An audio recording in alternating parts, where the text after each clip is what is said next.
ఒక ఊరిలో సింధూతాయ్ అనే మహిళ ఉండేది. ఆ ఊరు షావుకారు తన మీద ఆశపడి అది జరగకపోయేసరికి, సింధూతాయి కడుపులో ఉన్న బిడ్డ నీ బిడ్డ కాదు, నా బిడ్డ. తను నిన్ను మోసం చేస్తుంది. తన భర్తకు చెప్తాడు షావుకారు.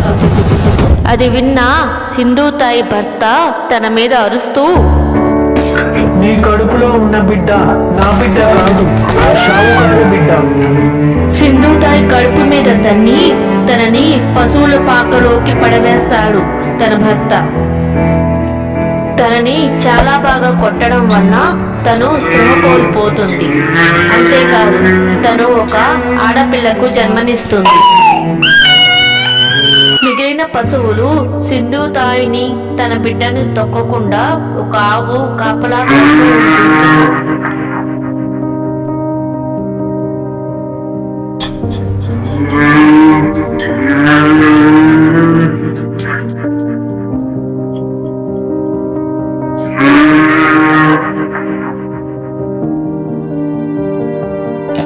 అమ్మా గోమాత, నన్ను నా బిడ్డను కాపాడినందుకు నీకు ఎంతో ధన్యవాదాలు తల్లి. సింధూతాయ్ తన బిడ్డకు ఉన్న బొట్టుతాడును ఒక రాయి సహాయంతో తెంచుతుంది. సింధూతాయ్ తన మీద పడిన నిందను భరించలేక తన బిడ్డతో పాటు ఆత్మహత్య చేసుకోవాలని నిర్ణయించుకుంటుంది.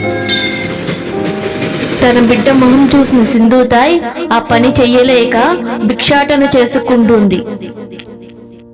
రాత్రిపూట శ్మశానంలో ఉంటూ అక్కడ రొట్టెలు కాల్చుకుంటూ తన కడుపు నింపుకుని తన బిడ్డ కడుపుని కూడా నింపుతుంది సింధూతాయ్.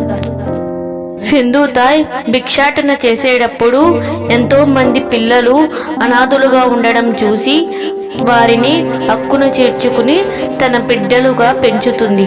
అలా సింధూతాయ్ 2000 మంది పిల్లలను భిక్షాటన నుంచి విడిపించి తన పిల్లలుగా పెంచి ప్రయోజకులను చేసింది. ఈ విధంగా ఎంతో మంది పిల్లలు సింధూతాయ్ ద్వారా తల్లి ప్రేమను పొందగలిగారు. ఈ వీడియో నచ్చితే లైక్ చేయండి, షేర్ చేయండి, సబ్స్క్రైబ్ చేయండి, బెల్ ఆన్లో ఉంచండి. అప్పుడే మేము చేసే వీడియోస్ అన్ని నోటిఫికేషన్ రూపంలో మీకు వస్తాయి.